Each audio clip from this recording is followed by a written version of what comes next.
इस कहानी में हम बात करेंगे एक विशाल हाथी और बुद्धिमान चींटी की कि कैसे चींटी ने एक विशाल हाथी को हराया।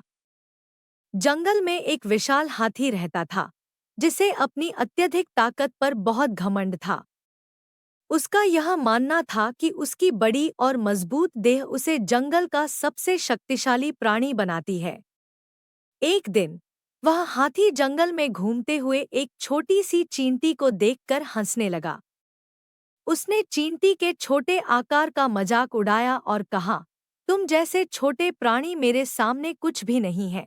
चींटी, जो अपनी बुद्धिमत्ता और चतुराई के लिए जानी जाती थी, ने हाथी को चुनौती दी। उसने कहा, शायद मैं छोटी हूँ, लेकिन मैं तुम्हें दिखा सकती हूँ कि आकार ही सब कुछ नहीं होता। हाथी ने चींटी की बात सुनकर और जोर से हंस दिया और चुनौती स्वीकार कर ली। अगले दिन जंगल के सभी जानवर इस अनोखे मुकाबले को देखने के लिए इकट्ठा हुए। हाथी अपनी शक्ति और बड़े शरीर का प्रदर्शन करते हुए चींटी के पास आया। चींटी ने बिना किसी डर के हाथी की सूंड में प्रवेश किया और अंदर जाकर उसे गुदगुदी करने लगी। हाथी को बहुत खुजली होने लगी। वह बेचैन हो उठा और इधर-उधर भागने लगा।